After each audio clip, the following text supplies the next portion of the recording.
Yeah, I was like, after getting downstairs, I'm like, what's about a minute for 5? Because usually they're blow in right as it starts. I know, right? It's like my wife, she's Like, I'm not gonna be late today.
statement.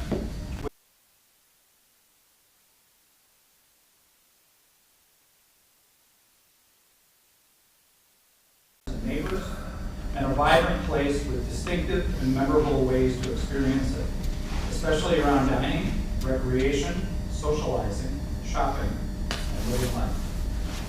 So that is the adopted vision statement, which forms the basis or the foundation for what we're working on.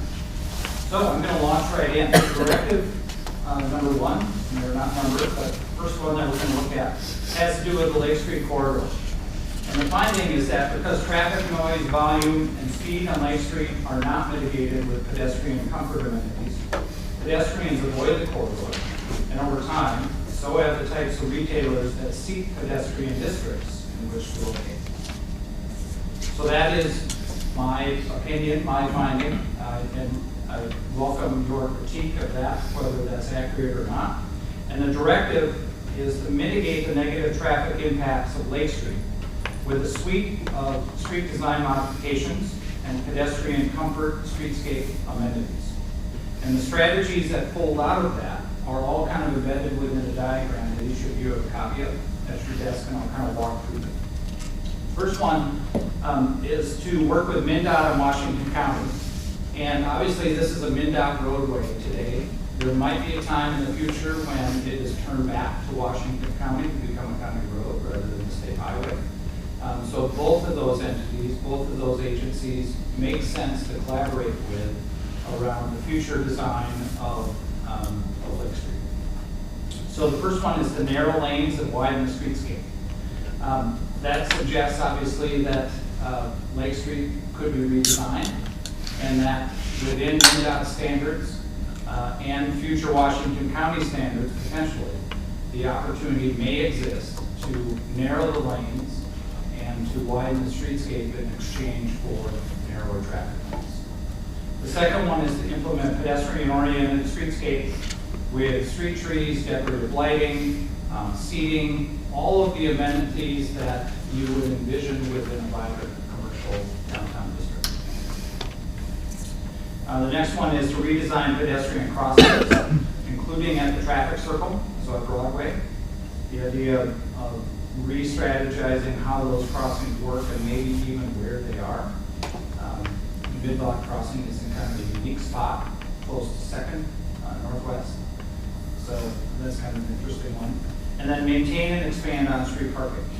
So I just want to touch on that one because I think there's a tendency to communities in exchange for wanting more streetscape, which is the right tendency. It's great to have more sidewalk space, more streetscape space. I would encourage you to hang on to on-street parking along with that, because having a parked car and having the opportunity for drivers to be able to stop in front of the storefront and run in, grab something, and run back out is really important to the vibrancy of the downtown. So yes, we want more streetscape, but doing it in exchange of eliminating parking, I would suggest is not a good strategy. So those are the kind of the key strategies that are the basis of this particular one. Any thoughts, questions, discussion? Yes, Mike. Some buildings already kind of establish a streetscape or a sidewalk width of about 12 feet. That's where at least maybe 40% of the frontage exists on 61, at least north of the roundabout. So you got that kind of dimension to live with. I applaud the idea of maintaining parking, even though it's in some ways minimalized, and we're trying to replace it with ramps and other things, but I applaud that effort because I think that's important for storefront issues. But that's the realm you have to work in, about 12 feet. New construction will give you more, but present-day construction holds you back about that far. So that's a limit. It's kind of hard to see how much more can really happen there. When we went into the patio stuff in like Minneapolis and elsewhere, they pushed out on the sidewalks, but there's a point, you know, you've talked about 6-foot sidewalks that at least allow you to bypass. So you got maybe only 6 foot to do something with in some of those territories. Yeah. And I would, in looking at preliminarily, again, at the lane dimensions, I think there's maybe 4 feet or 5 feet of space that potentially could be shrunk out of the street and given over to the sidewalk so that 12 could turn to 14. And maintaining parking as well. And maintain parking. And actually, some of that space is within the parking bay because the parking bays are very wide. And that's a Mndot standard. All the dimensions are of the era that Mndot designed the roadway, but everything has shrunk a little bit from a standards perspective. And if it goes from Mndot to Washington County, the opportunity exists to even shrink those a little bit more. And I think also, right now through most spots, it's a 3-lane, so there's a lane in each direction and a center swerve lane or a center turn lane. There are fewer and fewer in most spots opportunities even to turn off into parking lots or into other entries on the roadway. So there could be the possibility of exploring whether that 3rd lane even makes sense. And could the entire street from curb to curb be dimensionally narrowed, giving more space for that? It may not make sense once everyone dives into it and realizes all of the logistical needs out of the roadway, but it's worth exploring. And I imagine there's a few spots certainly could be strategized anyway, depending on the building function, where you could eliminate some 61 parking and bump out and have a more relaxed decorative landscape area as In well. really strategic areas, I think that could make sense, yeah. Okay? Any other points of feedback on this first one? All right, next. So the next one is really around district parking. 3 of the 4, and we're looking at, I'm kind of thinking of this as quadrants of downtown, and I'll just point them out. From Broadway up to 2nd Northwest, I view as kind of the northern half. So the northwest quadrant is from Centennial or from the trail over to Lake Street. The northeast is from Lake over to Memorial Park, or the lake itself. Southwest, obviously, is south of Broadway, southeast is south of Broadway toward the lake. So even though our true downtown district that we're studying as part of this process goes beyond each of those crossing streets, they're the ones that really kind of make up this core downtown. So that's what I'm looking at from a parking standpoint, as well as some of the other strategies that you'll see. So the finding is that 3 of the 4 downtown quadrants are at least slightly shy of adequate parking volume. Because pedestrians avoid crossing Lake Street, and because Lakeside Memorial Park, combined with surrounding retail and food destinations, pose the largest peak demand, parking in that quadrant is at a premium and a limiting factor in downtown carrying capacity. But additional parking in that quadrant is not feasible. So the notion is that most of the parking demand, at least today, in the development pattern is in this northeast quadrant, between Broadway and 2nd and Lake to Memorial Park, Lakeside Memorial. But putting any kind of structured parking or more parking in that quadrant would really negatively impact or affect the character and the circulation of that space. So the suggestion is that Forest Lake could look at creating a district parking facility in the downtown core with direct pedestrian linkage to Lake Street and Lakeside Memorial Park, but not put it in that quadrant. The strategies are, as part of a broader redevelopment, construct structured district parking in the northwest quadrant of the downtown core with a liner of retail and commercial space. So there seems to be some opportunity in the middle portion of the block between 2nd and Broadway to construct or to take advantage of a fairly open space or some parcels that seem prime for redevelopment.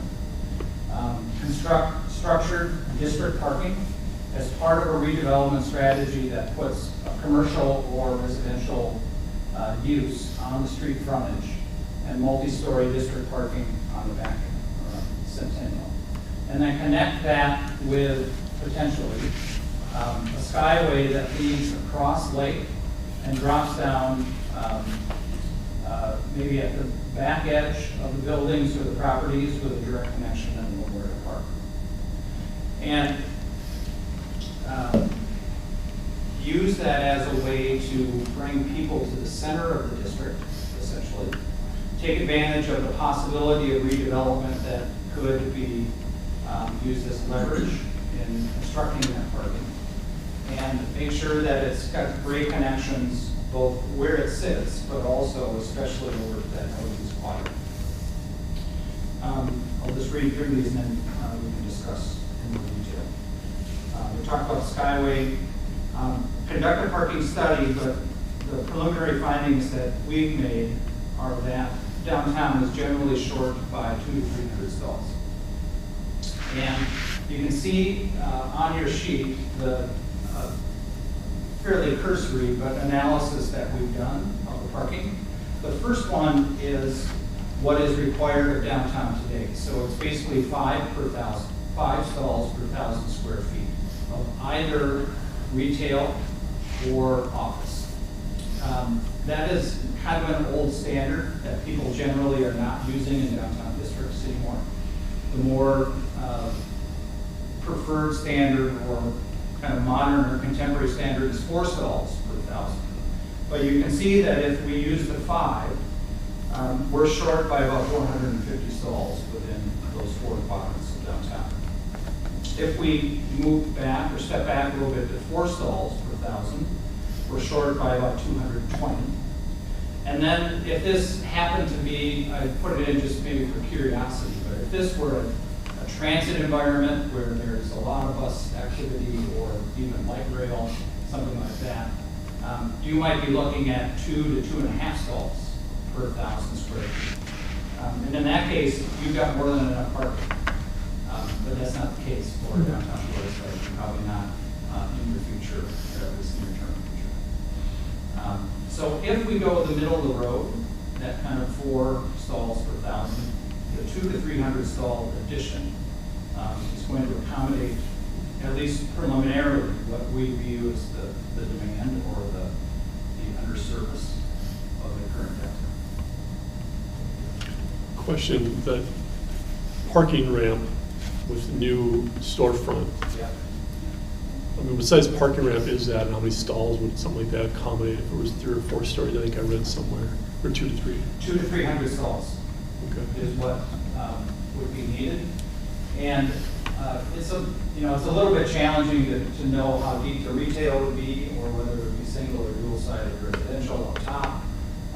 But if the liner use of development on Lake Street is kept relatively narrow, so in other words, not going deep into the lot, we think a block generally in this space could accommodate something like that, plus what is already parked on that spot today. So it'd be more like, and that's where you get into the 300 or so, because there's about 70 stalls that sit there today. Okay. Yeah. I'm just curious, there are a couple of things about parking, and I'm curious, why didn't you take advantage of the on-site parking that's north of the parking ramp that you've indicated there? Is there an ownership issue or fight or something? Because that seems to be an obvious place to reach up at least a single tier of parking, Yeah. if not more. And it seems like it would take a load off of the rest of it. The other question I have about parking is the distribution. We're down there at the north end. Down here at the south end, there are opportunities again, and I'm not seeing them explored. Maybe they're explored in the idea of a future development area, because I think that it's a kind of a hot potato territory right there. But that has the opportunity to be below grade, partially below grade, and working its way on up with, because what would happen above it if it's going to be either residential or commercial, and commercial doesn't go very well up. The residential will want some altitude to be able to visualize the lake and get advantage of the lake, then the values will go way up. So there seems to be a reason to sit down under that idea and beef it up where the parking is not denying commercial on the front, just like you're not denying it down here, but taking advantage of distributing the parking, because where we have trouble with parking is on this south end.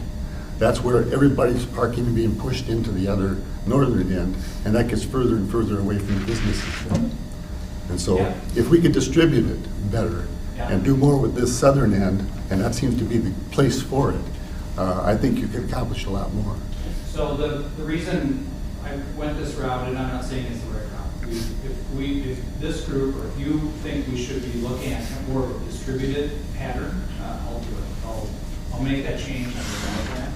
But the notion or the reason is that this site, I think we anticipate is going to be a future redevelopment area, at least along Lake Street. So not this building, not the existing Gone building, but the frontage on Lake Street.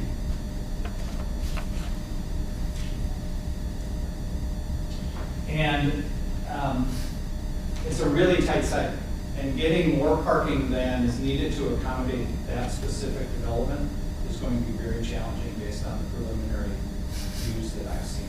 Well, I think you're going to find that the distribution idea is really important, especially to that territory. And I think the footprint, staying away from the residential side and the plaza building, and just simply working with the footprint. I don't know that the future Muddy Tower Vanelli is part of an expansion story, but it seems obvious that it could be. But behind that is enough width certainly to go down and take care of parking, and to even take part of an upper level and take care of parking. There's enough territory there to really do a sizable, middle double and 2 ends parking kind of traveling down through that, because the width is there. And it just seems like that's a natural place to introduce parking to downtown off that one road that's right next to Daniela's, or was Daniela's. Right here. And I'm open to that. Certainly, we can illustrate this as kind of opportunities for district parking in both of those spots, or even, I suppose, somewhere on this side, although it seems more problematic. Well, I think, Mark, and, looking at that southwest side, both of those existing businesses have great parking lots for their own purposes. Where, southwest side? Yeah, so Kodiak and Millard Stevens, right? They've got great parking lots behind their buildings. So, I would agree that on the southeast side, any redevelopment that's considered for that space, they certainly need to do a good job of incorporating parking.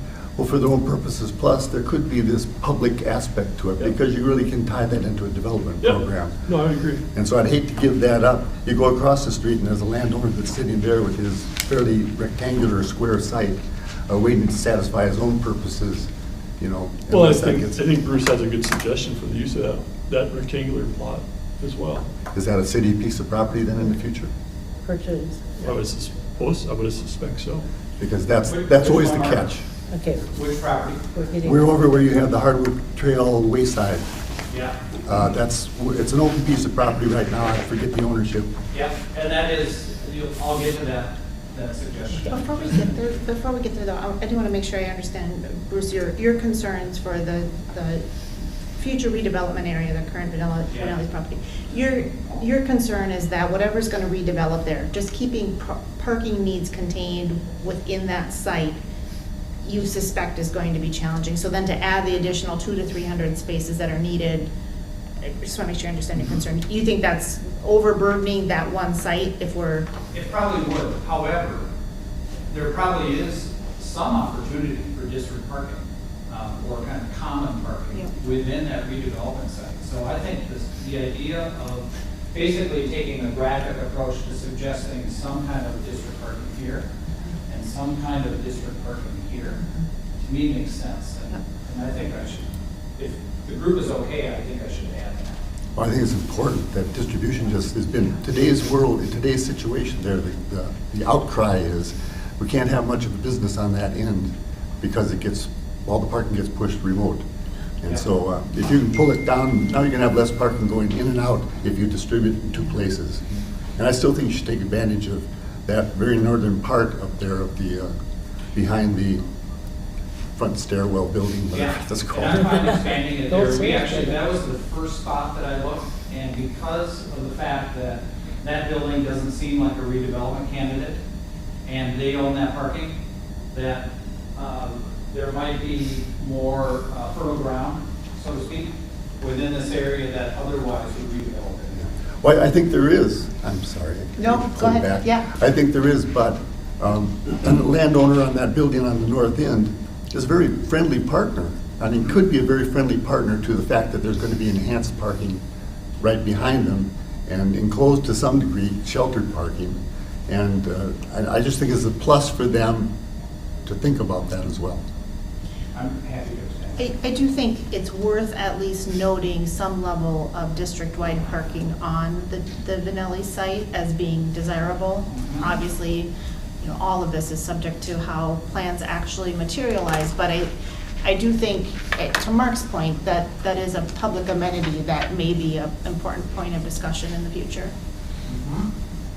Okay. But also, I appreciate the challenges overall, and perhaps that's not, perhaps that, you know, keeping the northern parking, I think, to some, you know, of some scale, I think is still important. Oh, I agree with Yeah, you 100%. I'd like to see it spread out a little bit more, take advantage of it, still Yeah, incorporate yeah. the streetscape commercial buildings fronting it, because that's the walkable city. Yep. If you have not a big opening to a parking lot, but you have buildings and businesses going right down the street. Agreed. How about the Skyway idea? Anyone think it's nuts? So we got into a really interesting conversation. We were considering pedestrian over and underpasses at a roundabout right next to the high school. And there was a fair amount of just discussion around whether kids in particular, you know, we were talking about high school students and whether they would use it. Like, would they go up to then cross, or would they just take a run across the roundabout? And if we're talking about multi-level parking and people are already, you know, in an elevator or stairwell, assuming we can accommodate the expense structure, I like the idea of it. I'm just concerned about whether people would actually use it, or I cross that all of the time, and if there was a Skyway there, I personally wouldn't use it, but I'm also not parking, so Really legitimate. I'm interested in other people's comments or your experience on, we're not a Skyway town, and this type of a facility, do you think it would get used of? I think a Skyway makes sense there. I mean, people cross their, you know, fear of their lives right now. I mean, I've tried crossing that just to mail a letter across the street. And that's been It's one scary. of our big concerns, is the speed of the traffic and crossing, and the crosswalk is way down here, and even they're a little leery. I mean, that's been one of the big concerns. And like you said, Mara, if they're in an elevator anyway, Right. I mean, what's the difference between hitting 2 or 1? That's exactly right. Yeah. If it wasn't able to connect to parking that's already above grade, I don't think it would work very well.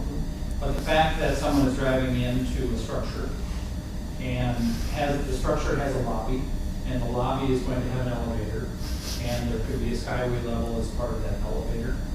The other side actually is more challenging because the space is tight. There is a little bit of an opening right there. It's a little bit of an alleyway through that zone. But it's not super easy either. Right. Does it have to be an enclosed Skyway in order for it to be effective, or could it be an open bridge, or is that just another snow removal nightmare? I think it would be great if it were open on the sides and covered. So Okay. that people are protected from snow and rain, but it's not a glassed-in Skyway. It's No, a they're like security fancy issue. And I don't mean to put the budget hat on too early in the conversation, I just can't help myself. So would there be an elevator on the east side? On the west side, certainly.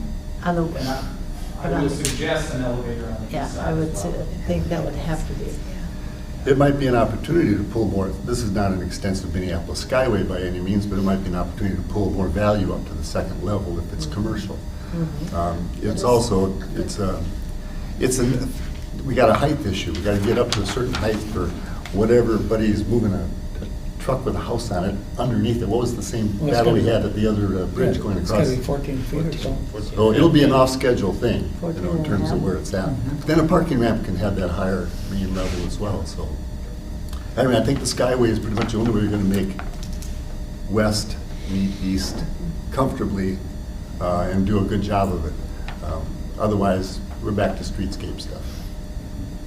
Well, but I mean, if you are narrowing the streets and you're incorporating some bump outs for parking and so forth, I mean, you could do a bump out there and have a crosswalk that's, controlled, depending on budget.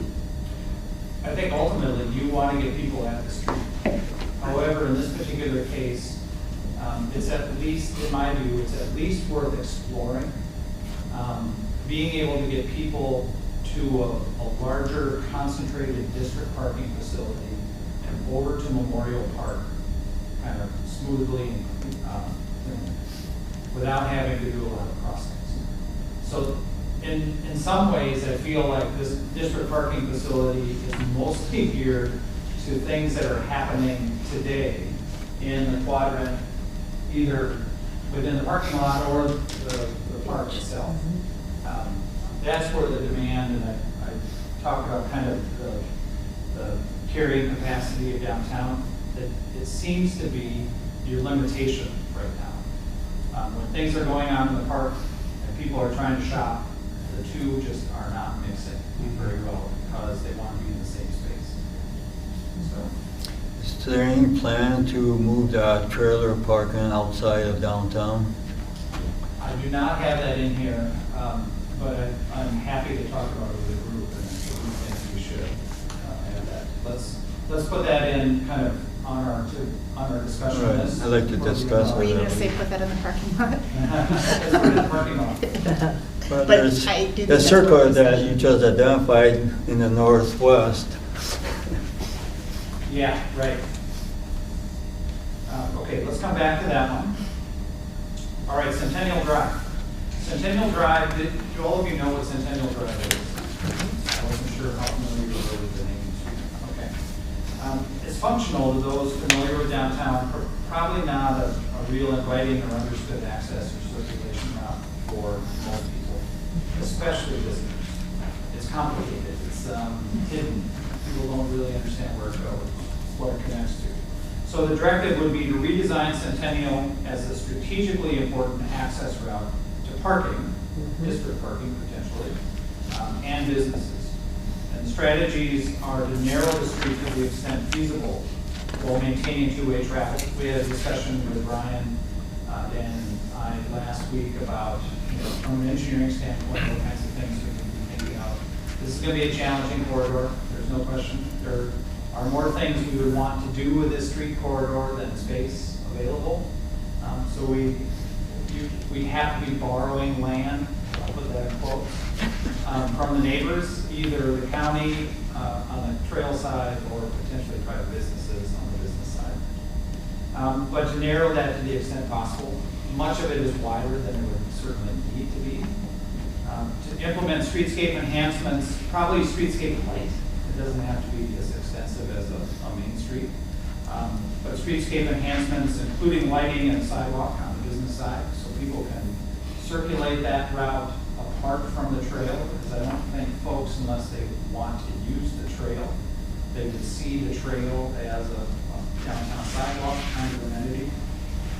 Add on street parallel parking on the trail side where it's possible. It wouldn't have to be the entire length, but to have some trail side parking would be, I think, a really good thing. That's a great idea. And then add wayfinding signage at each corridor entry, and you'll see at the end we talk more about wayfinding. So people have a sense of what it is and where it goes.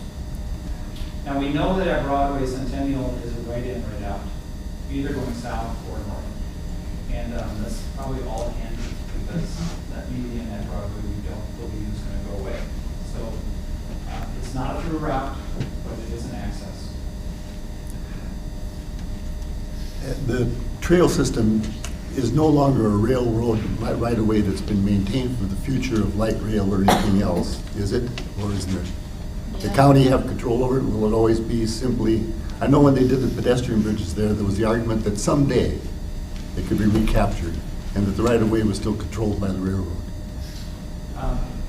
We had that discussion with Ryan too.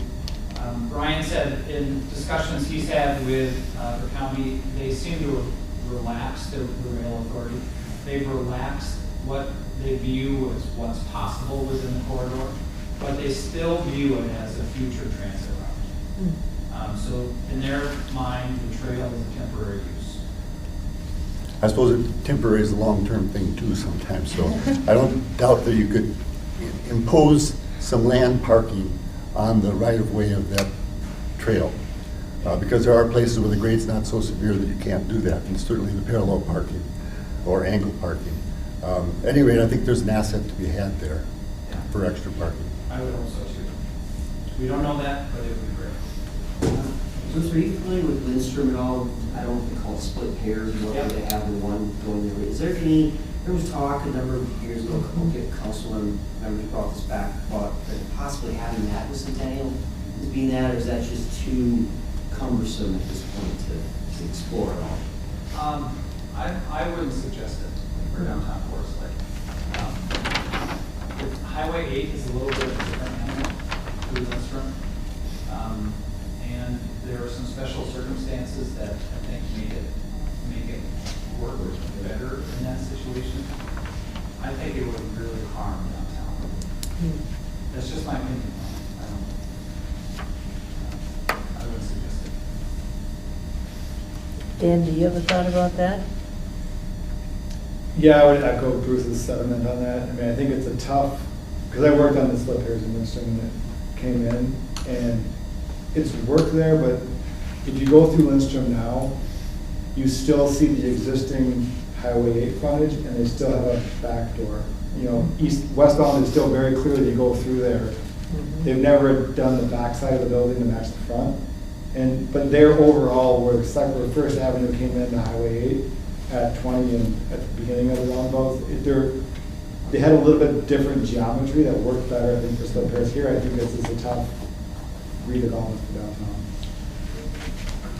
And also, Centennial's a nice, I mean, it doesn't have a lot of sidewalk space, you know, the full section doesn't have full sidewalk space, but it is a nice, it's got nice trees, it's got nice green space, it's a nice kind of respite from the travel and traffic on 61, and so I think to kind of maximize that and to up the pedestrian amenities, it gives us a nice kind of break from the congestion that's naturally going to be on 61. My concern with making it kind of to do the Lindstrom approach is you now have two busy sections of street, and you don't have that space that is a little bit quieter or more friendly to pedestrians or bikes or other recreation.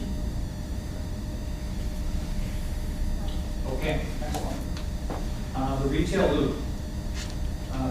So the evolution of retailing probably suggests that downtown may not support the volume of retail. We need to reestablish a multi-block loop of storefronts. And I'll just kind of point with my fingers when we read through this. But there are currently many gaps in storefronts downtown, causing the district to struggle as a cohesive shopping loop. Other directors will transform the pedestrian experience, streetscape and otherwise. This one is focused on establishing a continuous pedestrian circuit of storefronts within a subset of the district. So, again, going back to the district notion of the quadrants, all the way from second north down to first south and maybe second southwest. There was a time in Forest Lake's history when that was the downtown district, and there were storefronts essentially lining Lake Street on both sides to create the pedestrian loop.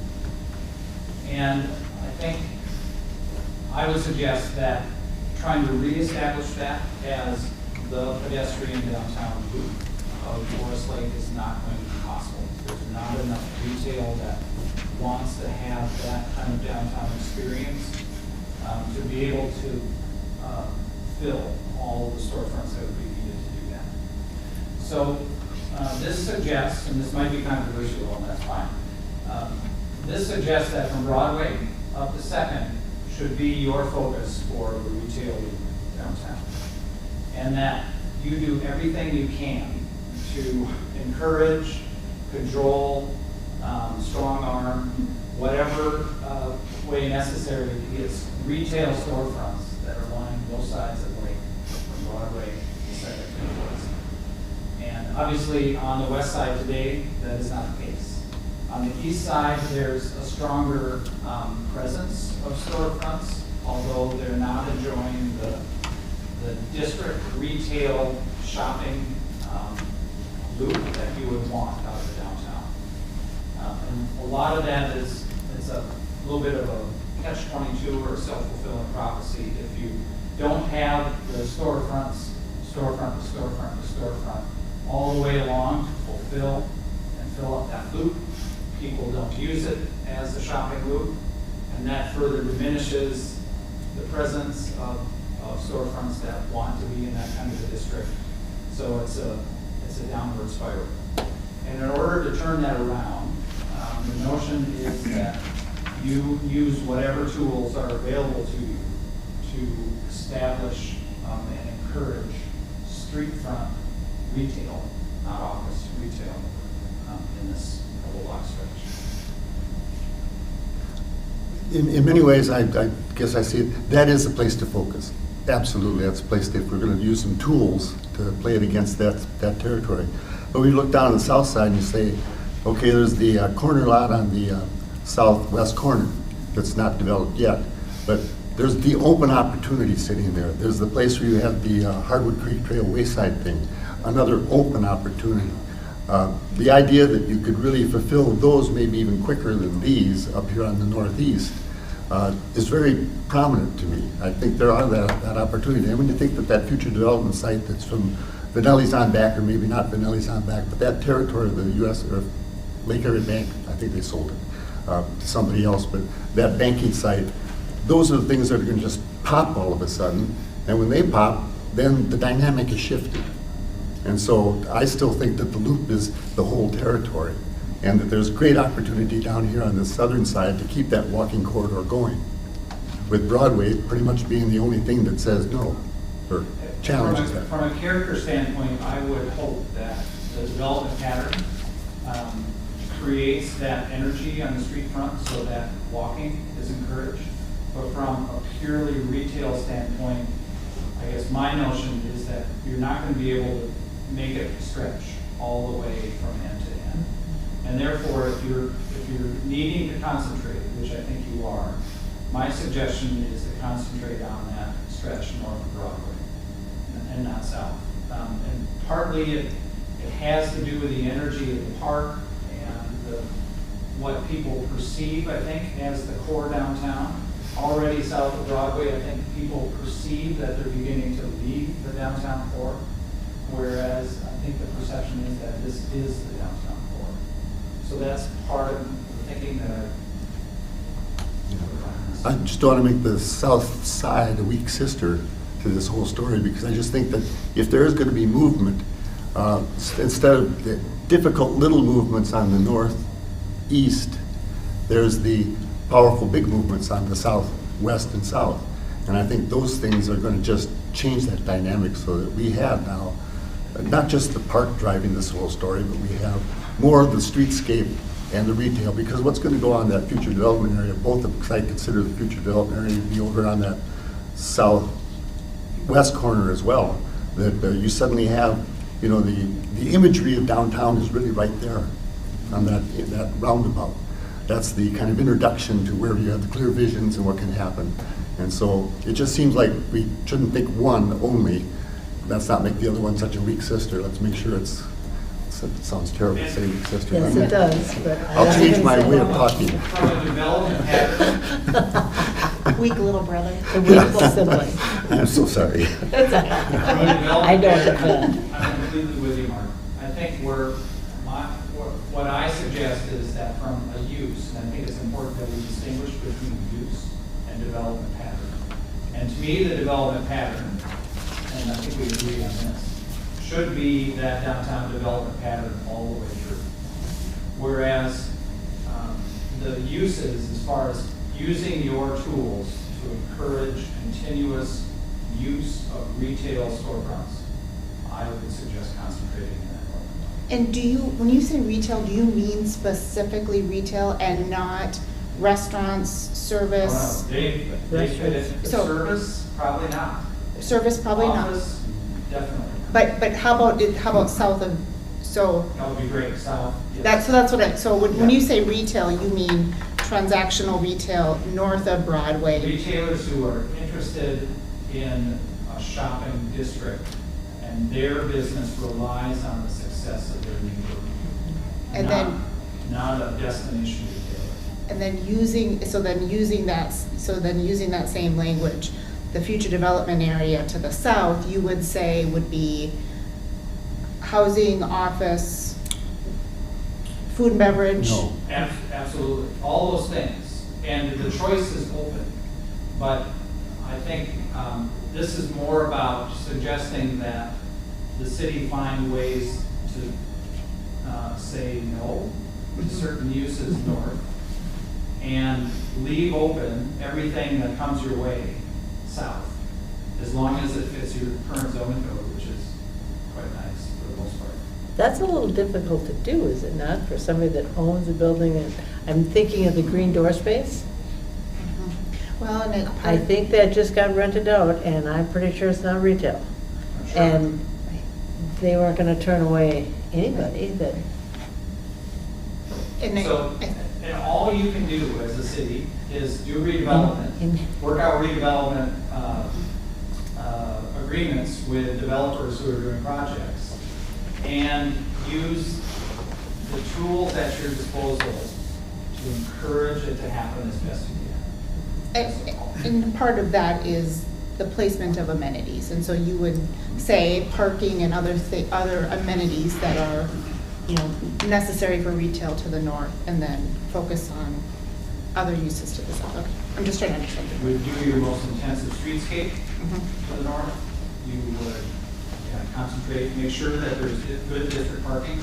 That's where you get the connection across the street. So there are other things that would support it hopefully as well. One of the points that Mark mentioned, and curious to me as well, is we still got this open space, the southwestern quadrant of the roundabout. You leave that as open space. Did you consider some recreation amenity, the wayside there? I think that's. I think that's a miss on my part. I have not had ideas that have gelled around what is truly possible. Either on the north side, there's not very much space, and then I have had this conversation too that it's just hard for me to envision something on that quadrant of the intersection, because it's just very outside from an access standpoint, as most of you know. So it doesn't mean that it shouldn't be redeveloped, but I don't see it as a critical, I guess, and maybe I'm wrong on this, I don't see it as a critical strategic redevelopment for that. It's a marquee moment though downtown in that it completes the corner in terms of impression. You can also put 5,000 to 8,000 square feet on that and get 40 plus cars on that piece of property, even with the bypass lane. So the idea that it was before people had a hard time perceiving, how do I get to it? I'm gonna go around the roundabout, then I'm gonna come back and I'm gonna go all the way down here to get back onto Centennial and get to it. And that's only if you're traveling in that one defined direction. You don't see it very clearly. But I've always thought that was a misperception, that you can't get there. And that's been the misperception, I think, so far on that piece of property. But I think it's dynamic, and it's once got the view of the lake, get it up to a second story and get something on that as well, and you've got a powerful and image. what do you think that something could be? Well, it was going to be a bank, but no longer a bank. It was going to be a restaurant at one time as part of the bank, because banks now are turning into smaller square footage things. But put it all together, there's a home for something there that doesn't have to be immediate retail, just get off because I'm impulsive and I'm going to get off on it. It can be something you're going to. And so, is the second floor more office-oriented? Could be, but to deny its function and use, I think it'd be a miss. There's a real development site there. For me to leave it, I shouldn't leave it blank. I should, basically take the advice that Mark was putting out and at least illustrate it as a redevelopment opportunity within the downtown core. I'll do that.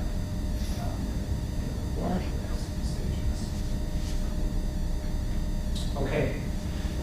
Downtown Greenway. Finding, because of its isolation from the circuit of downtown, Lakeside Memorial Park is only a marginal economic and experiential contributor to the downtown district. Obviously, many people go downtown to go to the park. I think what this suggests is that when they do that, they go to the park and maybe not much else. And if there was a bit of an aha early on in the process that I had, that when you look at Lakeside Memorial Park, it is not connected really much at all to anything else if you're a pedestrian. As a pedestrian, you struggle. It's pretty good on the Broadway corridor, but you struggle to find your way back into the downtown core if you're at the park and vice versa. So what this suggests is, let's find a way to create, we're calling it a greenway loop, but essentially it is a amenitized pedestrian corridor that links, certainly from Lake Street, around the corner, the Lakeside Memorial Park on the north side, and then extends down to Lake using First as the connective tissue of the route. And what that begins to do then is establish this circuit that makes the park part of the downtown circuit. And then if you extend that just a little bit farther on the north and the south, you also connect the Harvard Street Trail. And all of a sudden downtown then has a greenway loop. It's about a mile, a little less than a mile circle. That becomes part of the walking loop. It becomes part of the socialization of downtown. It connects Lakeside Memorial Park with the shopping district. It does all kinds of things in addition to being a pedestrian connection between the park and the downtown. But we're pulling pedestrians to 2 points. One, we'd like to see them walk the streetscape. Two, you want to put them next to the park, part of which is condominiums, I guess, yes, on both ends. And that's privacy stuff. It just seems to me that you got 61, do it really well. You got a park to once you get to it. I can see right in front of the condominiums, that's a little more difficult, but I just picture the pedestrian movement when you see all the parking in front of the condos down on the south end that are coming into their garages and now gonna, face this kind of a trail system, or even on the north end. It just seems like it's starting out weak as an idea until it gets to the park. And so I'm tending to think 61 with points of movement toward it again is the better way to go instead of the investment being in an actual pedestrian way down here. And I think there is a desire to be downtown and have a recreational experience, have a social experience apart from a shopping one. And it needs to be connected to the shopping one.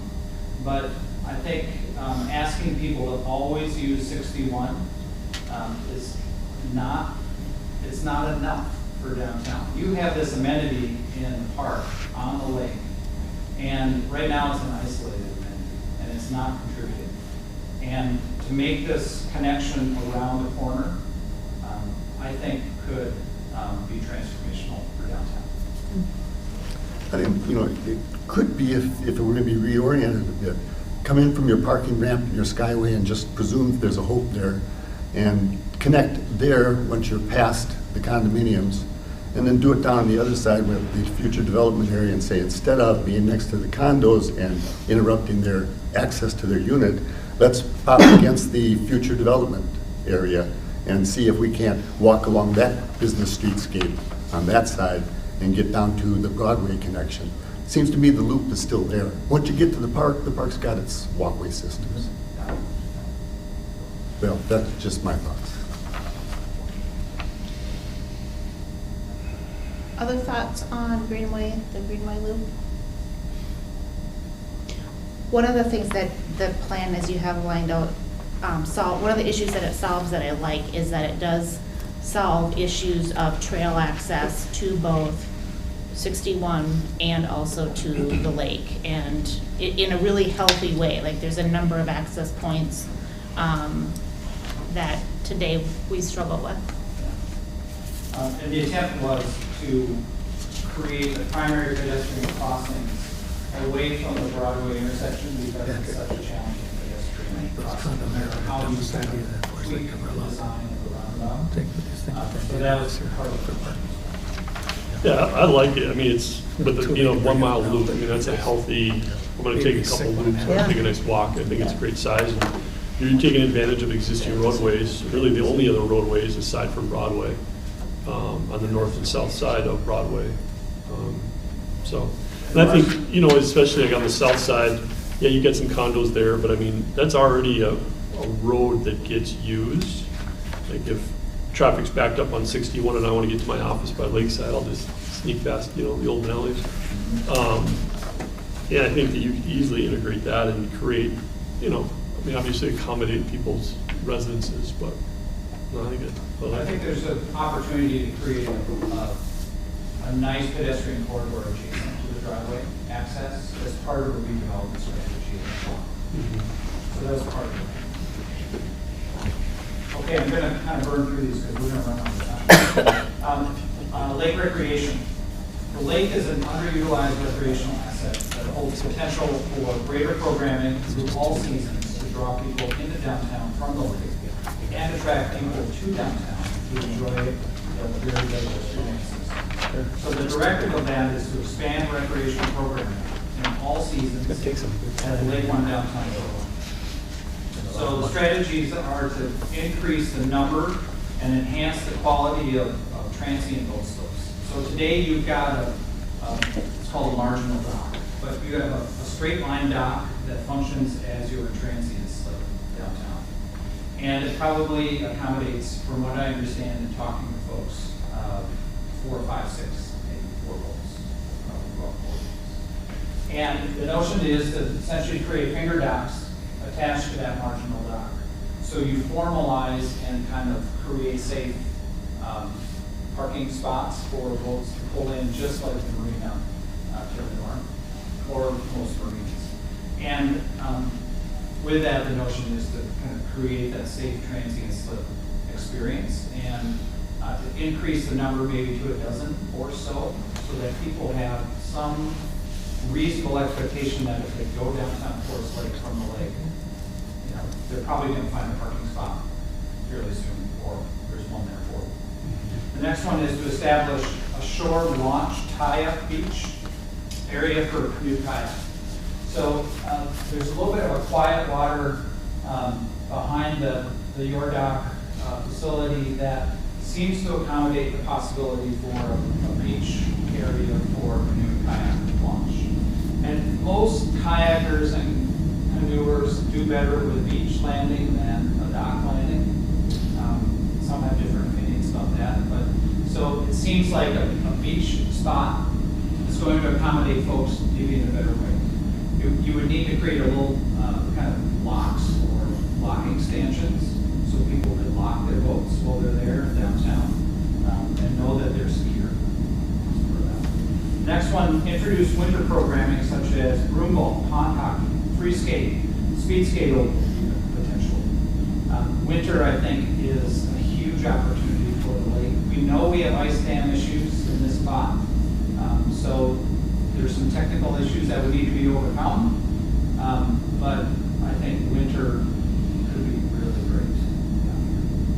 And then the next one, improve the sightlines and character at the snowmobile lake access on 2nd South. It's really a matter of opening up the landscape just a little bit so people feel more comfortable and more knowing about how they reach the lake by snowmobile. And then finally, enhance shoreline aesthetics and improve resistance to ice action through bioengineering strategies. So right now, the riprap that's along the lake is relatively small, and there could be strategies that make the riprap part of a broader strategy of bioengineering that introduce native plants, larger stone, use the larger stone to resist the ice action. Some things that might be able to be done in order to improve both the aesthetics and the function of the lake. Any questions on that? when I read that establishing a shore launch tie feature, I thought that was just, like, why haven't we done that? I mean, I see people there all the time, right? And it's like. And I would guess they're frustrated that they can't tie up to the shore today because it's all, unless they go to the beach, that's the only sand. Which you don't want to do. Okay, the trail invitation. So there's sparse invitation to cyclists on Hardwood Creek Trail to visit downtown. As a result, the district captures few trail users, and the trail is only a marginal economic or experiential contributor to the district.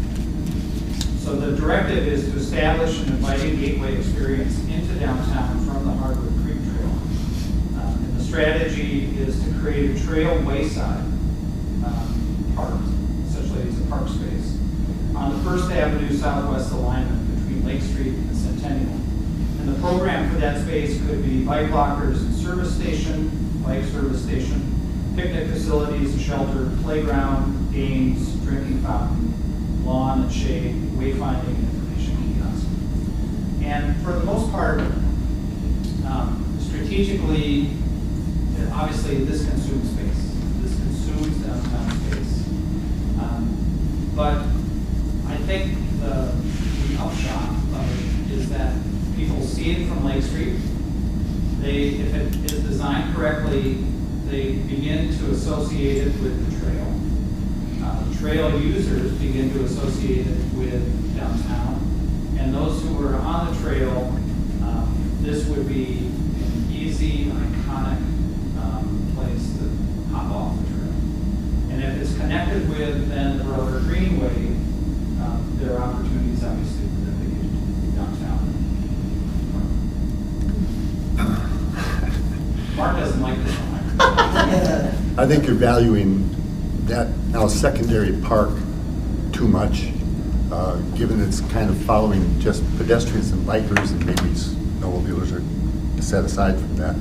But I think you're valuing that way too much, and I don't see it ever being overriding the commercial incentives that would be on that piece of property and the continuation of a downtown retail hospitality environment.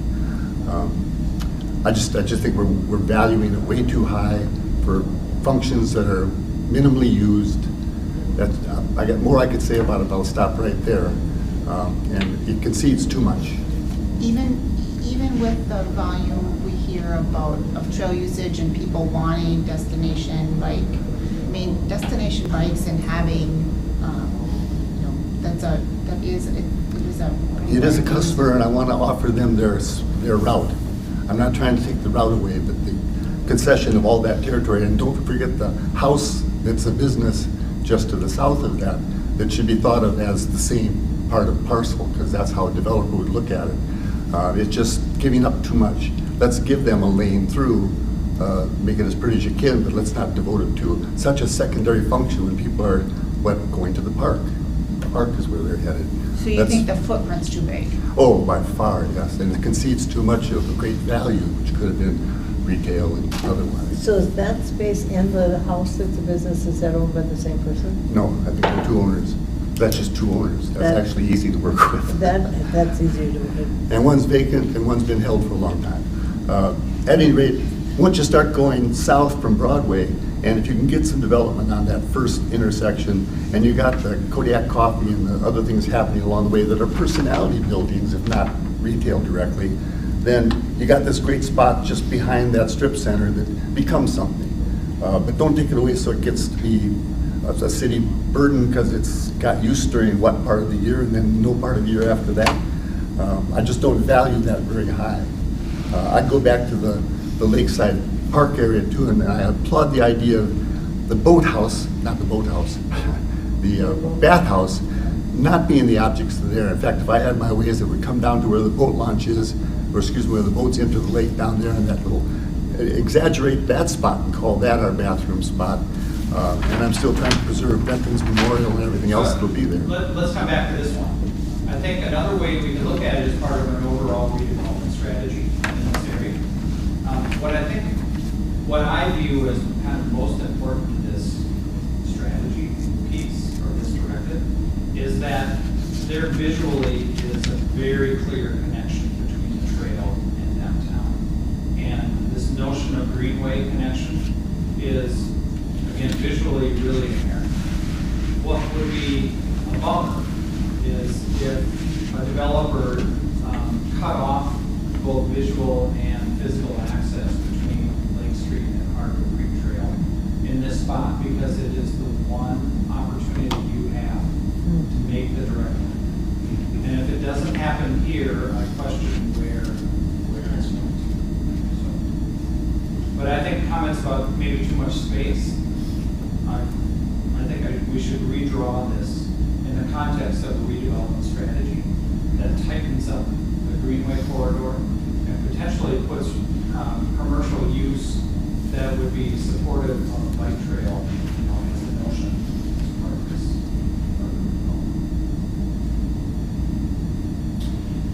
The social sidewalk network. So few sidewalks link the surrounding neighborhood to the downtown district. Sidewalks that do exist lack a door-to-door linkage, as well as the social design or pedestrian comfort. As a result, few neighbors choose to walk downtown from their homes, even if they live within a convenient 10-minute walk. So the directive is to establish a door-to-door sidewalk network designed as social sidewalks through the surrounding neighborhood with direct connections into downtown. And the strategies would be to expand the sidewalks using the door-to-door again and social sidewalk philosophies, and to concentrate sidewalk investments within the 10-minute walking. And sidewalks are, I've talked about this before, but I find it fascinating because there's so much psychology around how people will or will not use them. And if they have to cross the street, like many communities will put a sidewalk on one side of the street and not the other. They don't work. Or in order to minimize shoveling or save space, they'll go 4 foot or 3.5 foot sidewalk. They don't work. So you kind of have to be all in if you really want sidewalks to work with a dimension that's at least 5, ideally away from or a boulevard, green boulevard space between the curb and the sidewalk, and sidewalks on both sides of the streets that reach kind of the full network capacity. It's hard to do. Putting sidewalks into existing neighborhoods is really hard.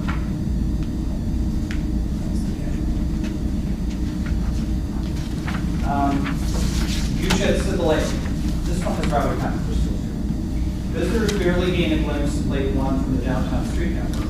Seeing the lake as they travel through offers visitors a subtle yet powerful connection to Forest Lake's core identity. So open the view shed to Lake One from the Broadway Avenue Lake Street intersection. Strategies are to consider alternative design solutions such as art and lighting for Broadway Avenue roundabout that allows visitors to see beyond it to Lake One. The second one is to locate new beach house in a place that does not obscure the view to Lake One. Yes. In the next slide, I'll show you one idea for that. And then analyze view shed impacts and future landscaping decisions. It's the one spot where you have a chance to see the lake, and it just feels like you should close the opportunities to see that. I like that idea. Lots of heads nodding. And then this was the idea, and this, it sounds like this actually may have been part of an original vision for the development of this building, but the idea of incorporating the use of the beach house within the building itself, creating patio space on the edge of the building. Maybe there's a concession that operates out of that corner as well, and then direct connection to the beach, which I think does a whole bunch of things. One, it gets rid of a building that probably needs to be reconstructed, and it opens up the view from this corridor as well, so it's part of that. The imposition on the Plaza building is a dramatic proposition. They have to decide, obviously, it's pretty much. So that part would trouble me, but I think you have options for the bathhouse, and I think the bathhouse can move down to the northern end of the park as a possibility. It just, I don't see the integration of the plaza and the bathhouse from going from a fairly high-value retail service space to a low-value, city-supported proposition, which is a closed thing with all that glass and all the ability to look at the lake. But it just doesn't seem to make any sense to me. Yeah, it may not, and I recognize that, but it's worth the question. Wayfinding. Navigating downtown can be confusing for those who don't know it. The directive is to establish district wayfinding to direct visitors to popular destinations and district park. Strategies are to conduct a downtown branding process and then implement a district-wide wayfinding signage strategy that incorporates that branding, whatever you kind of decide on. So if I can speak to that, so a number of years ago, the EDA went through that, and we do have some wayfinding signs, and it was a challenge because of Mndot, it's where they could be, and the location, and they were just generic looking. They're okay, but they're just generic, not unique as this picture here, so there goes the bigger question about the turn back and allowing more, the county giving us more say of what we can do. I mean, at this point, we have to get okay to put certain pots, containers for planter nuts or on sidewalks, so this is going to be a challenge until it's turned back. That's where the city decides to go. It sounds like exploration of the turn back is beginning very soon. How long that'll take? You mean Well, at the and county we're- level, right? To the At the county level. Not to you. That would, you don't want it? Well, turn back, we have a long history of turnbacks not working to our favor. These, And then the last one. but there was just like a handful of these spots on along Centennial, really, that you were talking about putting those? Yeah. Yeah, there are key spots, and, maybe it's fortunate that they're apart from Lake Street, but still you have to get off, you have to get folks directed to those spots from Lake Street for the most part. So there's got to be some interaction with Mndot. But the key areas are to get people on Centennial from either end or Broadway. And then finally, activation. Regular happenings in the categories of recreation and entertainment through all seasons will provide ongoing reasons for downtown visits. And the directive is, in addition to larger and more prominent events, expand routine and regular downtown happenings. So to collaborate with, of course, the chamber and maybe other organizations to develop everyday routine downtown district events and happenings like music, art, and music, kind of lowercase m, not big music events, a little band that's playing on the street corner or something, that kind of thing. Art, sales, crafts, tours, recreation, kind of a weekly calendar, and then the weekly calendar changes by season, but they have a calendar with all those little things happening that will encourage people to come down to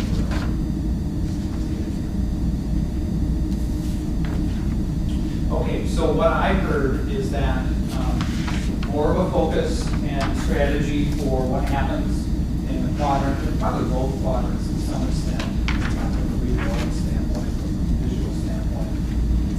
Here at Broadway, focus on those two things. To expand the notion of district parking into this area, as well as in the southeast quadrant. Those were two things. Let's see. Shrinking the trailway side footprint a bit. Yep. Thank you. Just write it on here.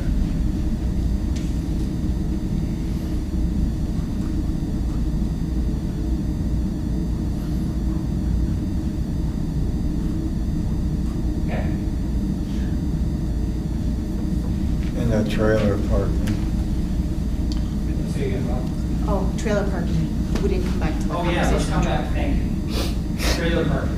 So, I know that the trailer parking has been funded through the DNR. There's some kind of an agreement in place for a certain number of trailer stalls. And maybe this isn't, it seems like part of this is an enforcement issue. And I know you don't want to enforce, you want to have a light touch on it. But there are designated trailer stalls. Right now, there's not enough parking downtown to begin with. If the district parking strategy can be implemented sooner than later, I think it's going to resolve the problem. I really do. If that takes years to accommodate, then we should be looking at an interim strategy to deal with trailer parking. Would you close the,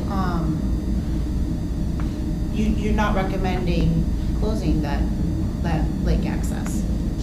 If there were an alternative that made sense close by to downtown, I'd be recommending I don't see one. We've talked to many folks. We've looked at possibilities of different spots for that to occur. Anywhere it goes, it impinges on adjacent residential. It's a bugger. It's tough. So I don't see an alternative for it. I wish I did, frankly, because I wish it weren't there. As I look at downtown and look at your lakefront, it's just not great to have. Just a couple of general comments. I know for a lot of people, the perception of office space downtown is a negative for whatever reason. We want more retail and restaurants, but you look at downtown Anoka, the government centers downtown Anoka, and that town really thrives because of all the employees working there. They put lunch, happy hour at a place like yours, Bob. I think we need to embrace office space just as much as retail, and maybe realize that ultimately maybe with brick and mortar going away, that there really only are a few retail stores that really survive in, say, downtown Stillwater or Old Lake, the real strong ones. But most of that is restaurant and real seasonal business. I think if we try to embrace the office thing, that's what the trend has been historically, and take advantage of the employees that are there every day and come to use the goods and services through downtown. I think long term, that is a good thing. It shouldn't be a negative perception. It should be embraced. Could that be accomplished by multi-level and have commercial on the second and third levels and retail on the street level? Yeah, when the EDA was involved with the Lighthouse Lofts project, the developer really wanted to stay away from retail at all. As a matter of fact, it was the former mayor who really pushed that and wanted at least one or two spaces, and that's why they ended up putting Snap in there. Because that just wouldn't, they do the research, it's just that's not where the numbers go to make money. These guys need to, if they're going to do it, invest in foresight, they got to do what makes the most money. So you almost have to let them lead the conversation, I think, and see where that goes, and try to push back a little bit to your point, Bruce, as far as trying to direct that, but it's got to go with the numbers make sense. Because I think office space, having people working downtown is key. Just think what's happening in the hours. All those people working downtown for the last year and a half. The town is really struggling. So I think, yeah, retail is key, but office space should be looked at just as strongly. I had thought of your job here would be to speculate on 5 years out, 10 years out, 20 years out. And so the balance of the northern property that you don't have really contained here, what you're doing in schematic form, that travels north yet, that we don't have any thoughts about. Are you moving forward with thoughts on that in terms of speculation on long term? So I think downtown plans are part speculation of what might happen from a redevelopment standpoint. But frankly, they're equally or just as much, even more, so on what kinds of investments the community is making in the public realm and in connectivity in order to support the kind of redevelopment that you want to occur. The reason I haven't focused on those areas to the north is that it just doesn't feel, again, from a redevelopment standpoint, it doesn't feel like it is critical, whatever happens in those spaces is critical to the success of downtown. And what is critical to the success of downtown is the investment you are making as a community in connections and public realm, essentially within the loop that shows up most prominently in this space. That's why. And what happens from a redevelopment standpoint, farther north or farther south, you want to have the best character, you want it to contribute to the identity of the community without question.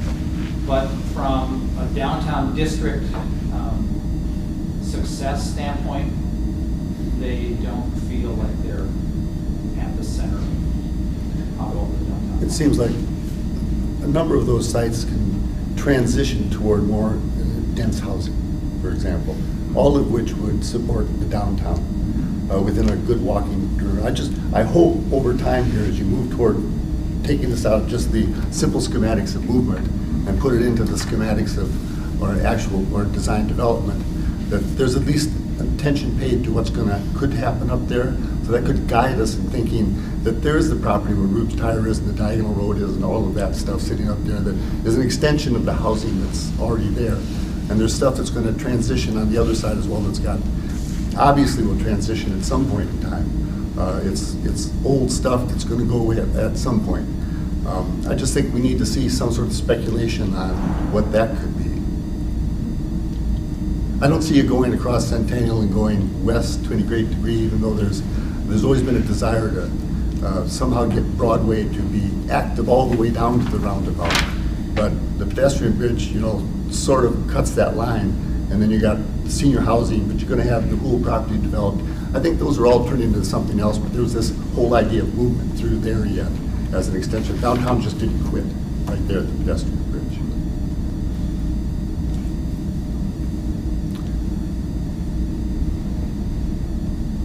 You're going to lose Sam, Hannah, and I in a few minutes. Yeah.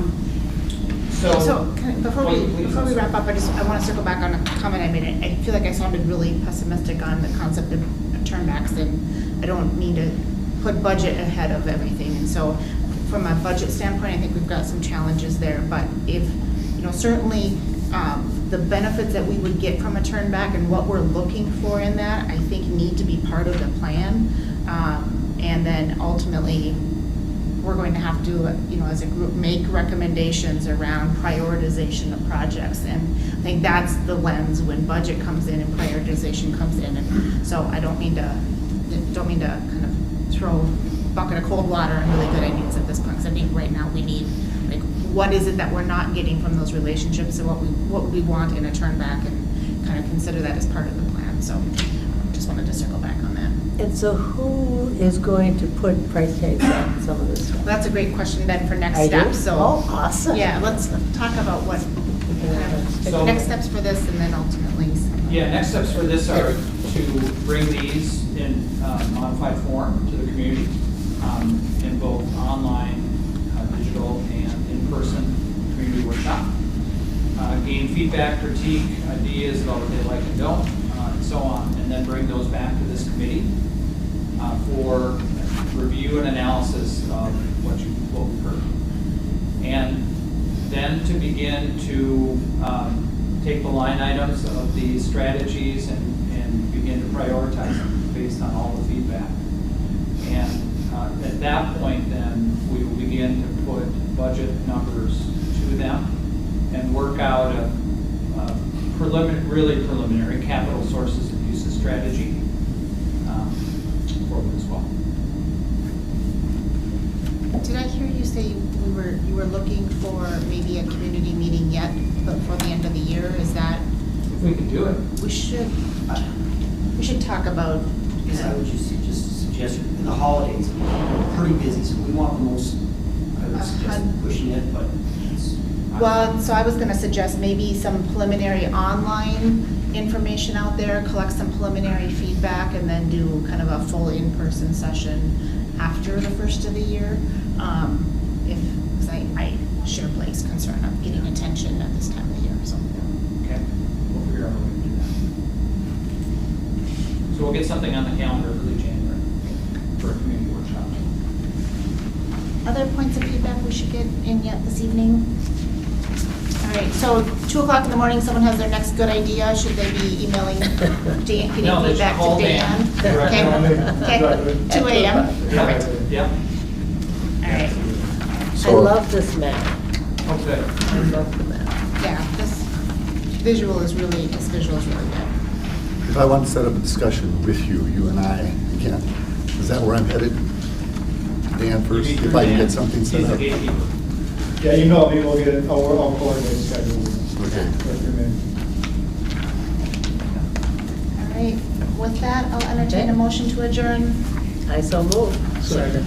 Motion and a second. All those in favor, signify by saying aye. Aye. Opposed? And we're adjourned. Thank you, Thank you, everybody. thank you, thank you. Nice work.